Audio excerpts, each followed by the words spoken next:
दो चीजों को याद रखिए, गौदान और एकादशी। श्रीमद वल्लभाचार्य जी ने मायावत का खंडन करा था जगन्नाथपुरी में, और श्रीमद वल्लभाचार्य जी ने कहा था एकादशी मरने के बाद मत दो, एकादशी जीते जी दो। कहा था कि नहीं कहा था? जीते जी दान करिए। इसलिए जगदीश में, जगन्नाथपुरी में एकादशी उल्टी लटकी हुई है। करें अपने दर्शन। जगदीश में एकादशी को उल्टा लटकाया, क्यों? क्योंकि वल्लभ ने कहा कि एकादशी जीते जी दो। कई पंडितों कहते हैं तुम्हारे दादाजी मर गए, जब 12वें का दिन होता है ना तो पंडित जी संकल्प छुड़ाते हैं, दो एकादशी। बड़े बेटे ने 5 दे दी, छोटी बहू ने 3 दे दी, उसने 2 दे दी, उसने 2 दे दी। तो क्या तुम्हारे दादाजी भिखारी थे जो तुम्हारी एकादशियां लेकर जाएंगे? और तुम कौन होते हो दादाजी को एकादशी देने वाले? तुमने कौन सा इतने पुण्य कर लिए जो तुमने एकादशी दे दी? एकादशी के दान की महत्वता श्रीमद वल्लभाचार्य जी ने कहा कि कोई व्यक्ति अगर खटिया पर सड़ रहा है, पलंग पर तड़प रहा है, हॉस्पिटल में पड़ा हुआ है, तो निवेदन है कि उसको देखने जाओ तो अपनी करी हुई एकादशी में से 2 एकादशी का दान उसको तुरंत दे दो। क्यों? तो जिससे उसको मोक्ष मिल जाए, मरने के बाद नहीं। क्योंकि मरने के बाद तो वो 10वें के दिन, गरुड़ पुराण में लिखा है 10 दिन तक जीवात्मा घर की अटारी पे रहती है। कितने दिन? 10 दिन। 10 दिन के बाद जीवात्मा चली जाती है। कहां जाती है? उसको जहां जाना है। 3 दिन में उसको भोग भोगना पड़ता है जीवात्मा को। 3 दिन नरक का भोग भोगती है, उसके बाद स्वर्ग का भोग भोगती है। 18 दिन में ये प्रोसेस पूरी हो जाती है। कितने दिन? 18 दिन। 18 दिन के बाद में उस जीवात्मा को धान के खेत में पटका जाता है। किसके खेत में? धान के, चावल के खेत में। इसलिए कहते हैं एकादशी के दिन चावल मत खाओ। कहते कि नहीं कहते? और क्या कहते हैं? द्वादशी के दिन चावल खाना जरूरी है। एकादशी का पालना करना है तो द्वादशी को चावल का 1 गिलास खाओ, तब द्वादशी को चावल खाओगे तो एकादशी लगेगी। चावल नहीं खाओगे तो एकादशी नहीं लगेगी। द्वादशी को चावल खाना जरूरी है। क्यों कहते हैं? क्योंकि धान के खेत में जीव को छोड़ा जाता है, उस धान के खेत में, चावल के खेत में जीवात्मा रहती है। उसको चिड़िया खाती है तो चिड़िया के रूप में जन्म लेता है, मनुष्य खाता है तो मनुष्य के रूप में जन्म लेता है। इसलिए एकादशी के दिन चावल नहीं खाया जाता, क्योंकि एकादशी के दिन हम चावल खाएंगे तो जीव हत्या का दोष लग जाएगा। फिर कब खाना है? द्वादशी के दिन। द्वादशी के दिन क्यों खाया जाता है? क्योंकि हम एकादशी के व्रत करे रहते हैं, और पहला घासा जब चावल का खाते हैं तो अपनी करी हुई एकादशी का पुण्य, जितने जीव हमारे मुंह में जाते हैं उनको उसका पुण्य मिल जाता है, और उनका फिर जन्म नहीं होता, वो तर जाते हैं, उनको एकादशी का भाग मिल जाता है। इसलिए कहते हैं एकादशी को चावल मत खाओ, पर द्वादशी को दूध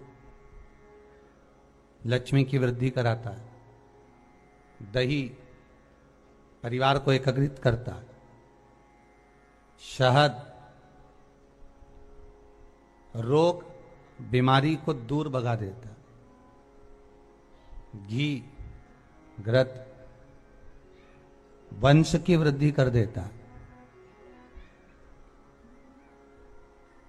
कोई घात मनुष्य के लिए आ रही है, कोई घात आ रही है, उसको रोक देता है।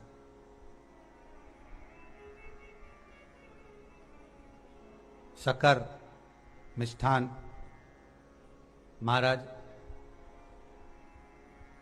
परिवार में अगर कहीं कोई क्लेश चल रहा है, कोई बहुत ज्यादा क्लेश चल रहा है, शक्कर उसको रोक देती है।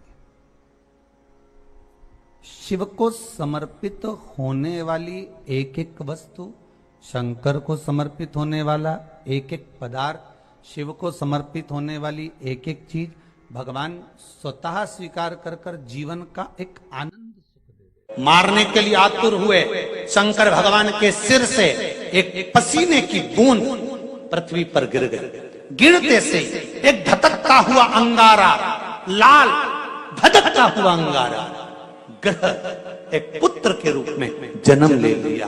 पृथ्वी से हुआ, इसलिए मंगल कहला गया। धधकता हुआ।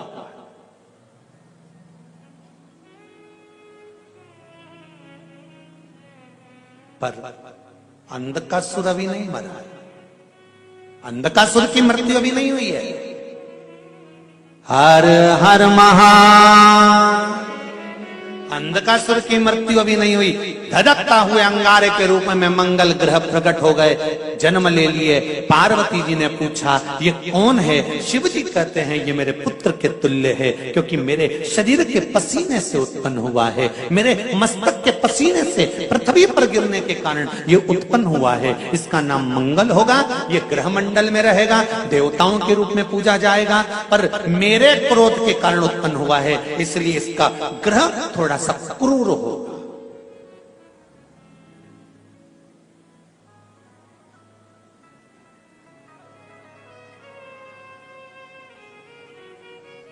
एक बात बहुत ध्यान से सुनिएगा,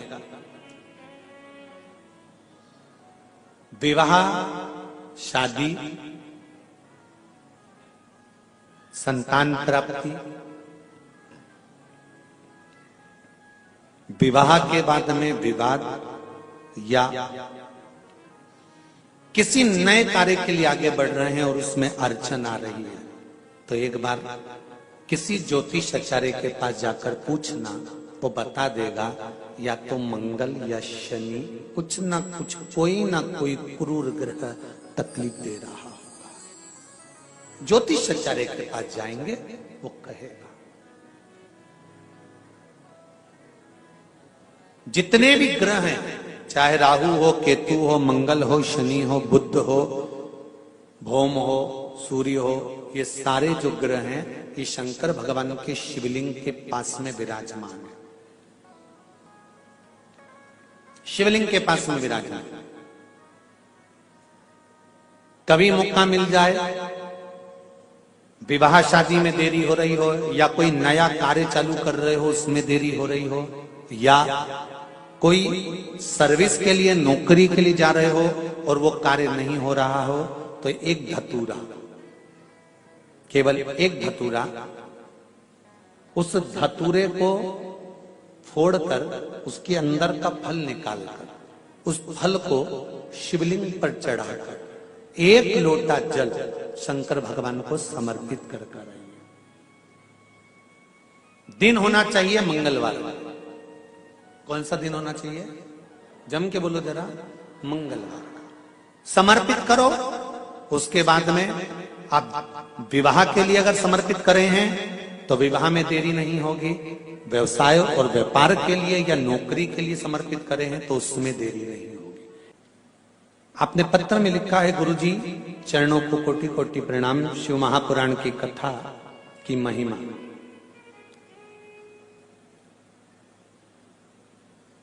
क्या क्या बताऊं? शिव पंचायत कथा से हमने, जो शिव पंचायत कथा हुई थी, आप लोगों ने भी टीवी पर श्रवण करी होगी, उस कथा से हमने सुना था। उस समय पर हमने एक बोर डालते समय का उपाय करने से हमने बोर करवाया और उसमें पानी की मात्रा नहीं थी, तो वो उपाय करा। बाबा की कृपा से पानी 85 फीट को आ गया। 5 बेलपत्र पानी के तांबे के लोटे का डालकर धतूरे वाला प्रयोग का स्मरण किया और शिव की कृपा से वो जल 85 फीट पर अच्छा मीठा जल प्राप्त हो गया। ये शिव की कृपा है। बैठिए रेड्डी जी, बैठिए। हर हर महादेव। श्री डी सारिका डी शंकर संगार रेड्डी तेलंगाना से। ये शिव की उपासना, ये शंकर की करुणा। आप अगर दिल से कर रहे हैं कोई उपाय, आप भगवान शंकर की आराधना अगर दिल से कर रहे हैं, भगवान शिव की आराधना आप हृदय से कर रहे हैं, तो ये निश्चित है कि शिव दिल से सुनेगा जरूर। तेरा ही दिया मैंने खाया पिया है, तेरा शुक्रिया। इतना सुंदर प्रश्न है। एक बार माता पार्वती जी ने शिव जी से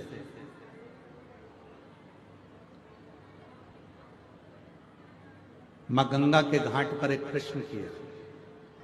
थोड़ा सावधानी से सुनिएगा इस प्रश्न को। पार्वती जी भगवान शिव से एक प्रश्न कर रही हैं गंगा जी के घाट पर, बाबा मेरे मन में थोड़ा सा संशय है, उस संशय को मिटा दीजिए। क्या संशय है? आपके हृदय में संशय कौन सा है? क्या संशय अड़ गया आपके हृदय में जो आपको बेचैनी हो रही है, चैन नहीं मिल रहा, शांति नहीं मिल रहा? क्या संशय? तो कहा बाबा मेरे मन में एक संशय है, अगर किसी भक्त को आपसे मिलना हो तो किस जगह पर जाकर वो मिल सकता है? कौन सी जगह ऐसी है जहां भक्त भगवान से मिल जाए, जहां भक्त भगवान से मिले, वो स्थान बताए।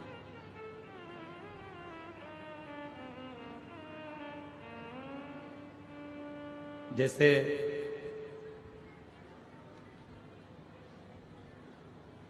अपन कहते हैं ना कि अगर आपसे मिलना हो तो आपका पर्सनल नंबर कौन सा है?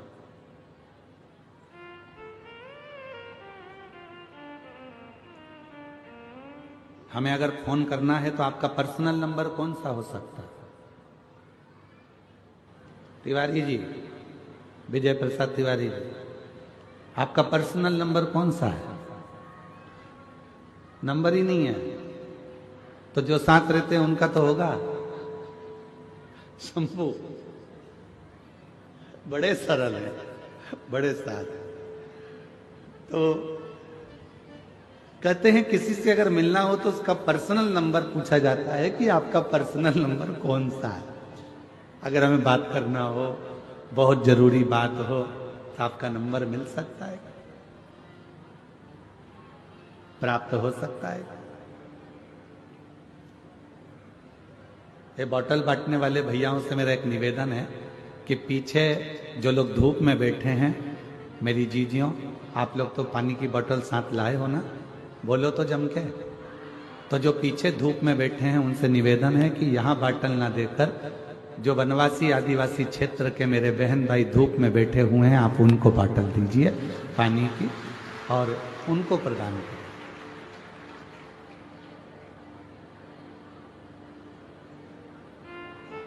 शिव कृपा करें, भगवान शंकर की कथा करें। तो पार्वती जी ने शिव जी से पूछा कि कोई भक्त आपसे मिलना चाहता है और उसको मिलना है तो आप हमेशा किस जगह मिल सकते, किस स्थान पर मिल सकते? कोई पर्सनल नंबर आपका दीजिए जिससे हम बात कर सकें। तो क्या वो कौन सी जगह है, कौन सा स्थान है जहां शिव तुरंत मिल सकते? फिर पार्वती जी ने कहा कि आप कैलाश पर मिल सकते हो।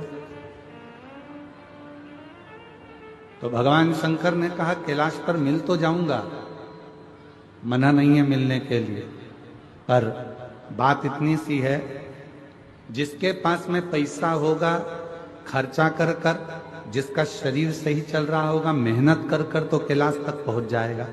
पर जो बेचारा गरीबड़ा है, साधारण है, उसके पास पैसा भी नहीं है, जाने आने का साधन भी नहीं है, वो कैलाश पर कैसे पहुंचे? वो कैलाश पर्वत तक कैसे पहुंचे? तो पार्वती जी ने कहा फिर आप क्या केदार पर मिल जाओगे?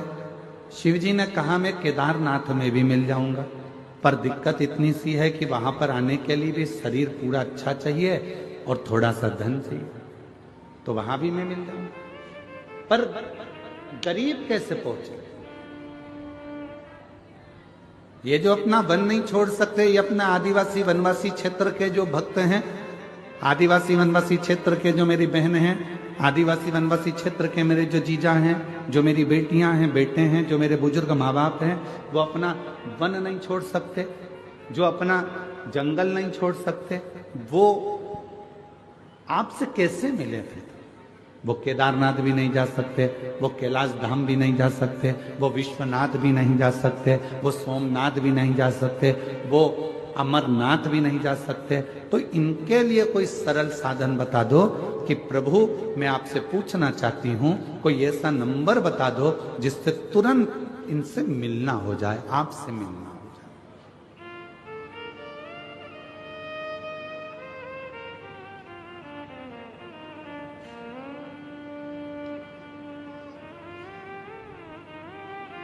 कोई ऐसा नंबर महाराज।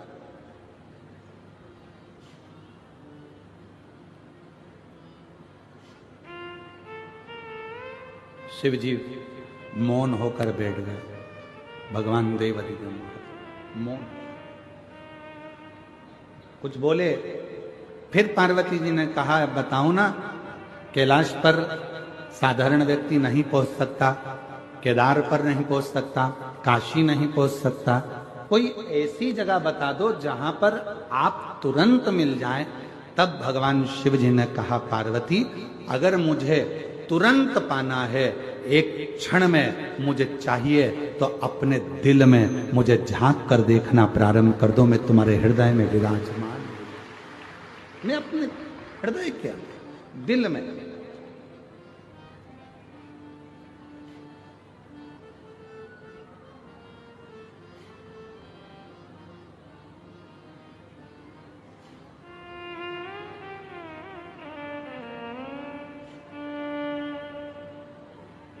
बस वही। और मुझे एक जरूरी काम भोला और मैंने ढूंढा देश तमाम भोला, कहाँ मिलेगा कहाँ मिलेगा कहाँ मिलेगा, कहाँ मिलेंगे कहाँ मिलेंगे कहाँ मिलेंगे, मुझे एक जरूरी काम भोला,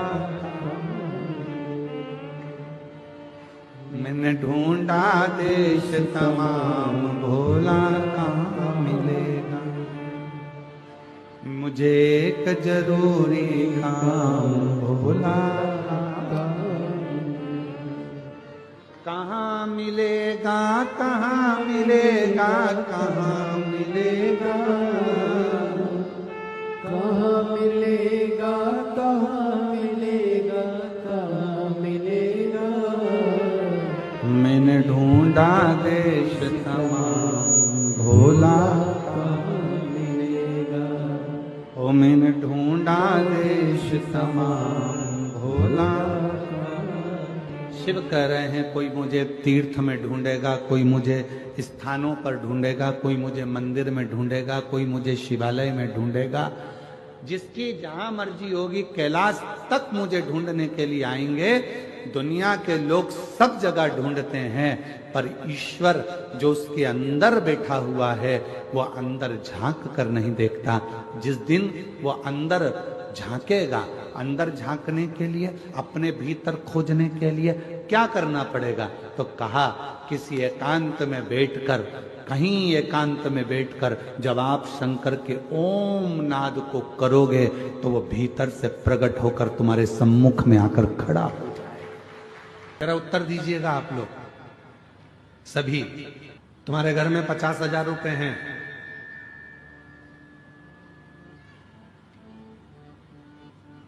कोई बीमार पड़ गया घर के अंदर, हॉस्पिटल लेकर चले गए, इलाज चालू हो गया, दवाइयां भी आने लगी, गोलियां भी आने लगी, हॉस्पिटल का खर्चा भी निकलने लगा, सब कुछ। अब डॉक्टर ने तुमसे कह दिया कि इसकी अंतिम सांसें चल रही है और इसके पास में अब समय नहीं है, और तुम डॉक्टर से कहो कि गुरु डॉक्टर साहब मेरे से 1 लाख रुपए ले लो, मेरे से 2 लाख रुपए ले लो, मेरे से 5 लाख रुपए ले लो, मेरे से 4 लाख रुपए ले लो, इसको ठीक कर दीजिए, इसको थोड़ा सही कर दीजिए, ऐसी कृपा कर दीजिए कि ये बिल्कुल ठीक हो जाए, ऐसा कुछ कर दो, मेरे से पैसे ले लो और इसको ठीक कर दो। भगवान भोलेनाथ कृपा करो, मेरे से 2 लाख रुपए ले लो, 5 लाख रुपए ले लो, परंतु इसको ठीक कर। अब उस जगह पर पैसा काम नहीं आएगा, उस जगह पर तुम्हारा धन काम नहीं आएगा। डॉक्टर कहेगा मेरा काम मैं कर रहा हूं, दवाइयां भी दे रहा हूं, इंजेक्शन भी लगा रहा हूं, बोतल भी चढ़ा रहा हूं, सारी तैयारी कर रहा हूं, पर यह पैसा अब यहां काम नहीं आ रहा। अब तो यहां क्या काम आएगा? तो शास्त्र कहता है धन कमाना सरल है, पैसा कमाना सरल है, किसी के यहां जाकर मेहनत करोगे 200-500 रुपए दे देगा। कोई दुकान पर काम करोगे 200-500 रुपए दे देगा। हमाली करोगे 200-500 रुपए मिल जाएगा। शिव महापुराण की कथा कहती है पैसा कमाना सरल है, पर पुण्य कमाना दुनिया का सबसे कठिन काम है। सबसे कठिन काम है पुण्य को कमाना। क्यों? अंतिम समय में, प्राण छूटने के समय में, हॉस्पिटल में, सब हॉस्पिटल के बाहर होंगे। बेटा बाहर, बहू बाहर, रिश्तेदार बाहर, नातेदार बाहर, भाई बाहर, बहन बाहर, बेटी बाहर, दामाद बाहर, बेटा बहू सब बाहर।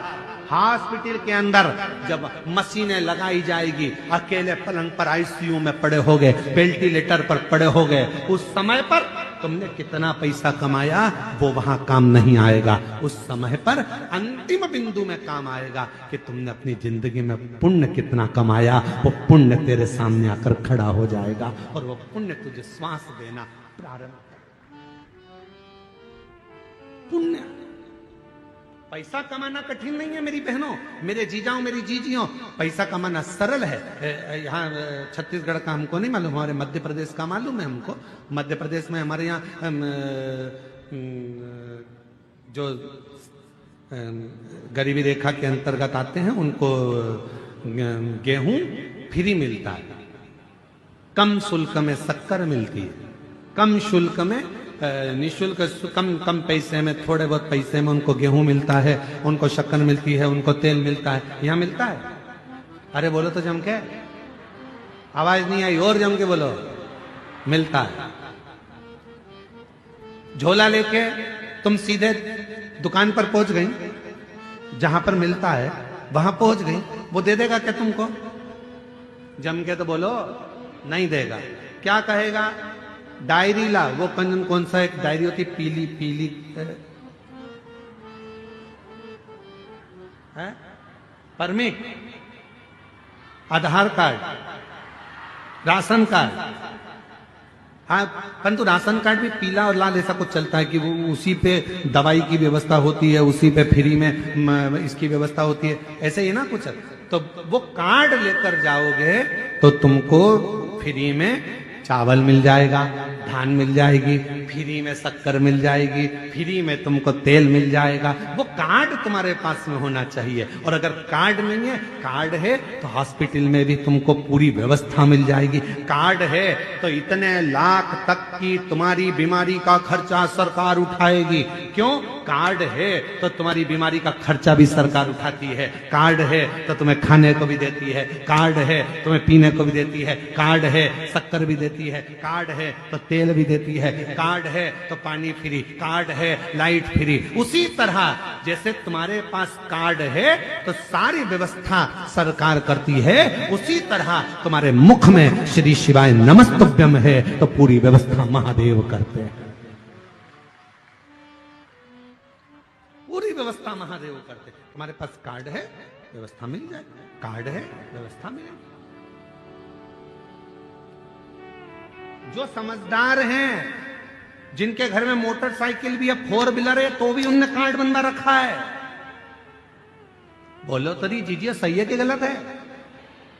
और जिसके यहां पर झोपड़ा है, कुछ खाने का भी नहीं है, वो आज तक फाइल लेके घूम रही है, सर मेरा कार्ड बना दो, सर मेरा कार्ड बना दो, सर मेरा कार्ड बना दो, सर मेरा कार्ड बना दो। उसके घर में कुछ नहीं है और वो कार्ड के लिए घूम रही है। और जिसके पास सब कुछ है, गाड़ियां हैं, बंगला है, दौलत है, धन है, और उसके घर के 4 कार्ड बने, इलाज फ्री, खाना फ्री, ये फ्री, वो फ्री, वो फ्री, वो तड़प रही है कार्ड के लिए। उसी तरह धन कमाना सरल है, पैसा कमाना सरल है, पैसे को एकत्रित करना बहुत सरल है, पर पुण्य कमाना बहुत कठिन है। पुण्य कैसे कमाओ? और पुण्य मतलब कार्ड। पुण्य कैसे कमाओगे? कार्ड कैसे बनाओगे? कार्ड बनाने के लिए याद रखना, आज के समय में अगर कार्ड बनवाना है तो तुम्हारी पहचान अच्छी होना चाहिए। पहचान है तो सील ठप्पे लग के कार्ड तैयार हो जाएगा। उसी तरह परमात्मा को अगर पाना है तो कुछ अगर बहुत बीमारी भी आ गई है और उससे अगर निपटना है, पैसा काम नहीं आएगा, पहचान काम आएगी। और पहचान शिव से बना लो तो वो पुण्य प्रबल कर देगा और सारे दुखों से दूर कर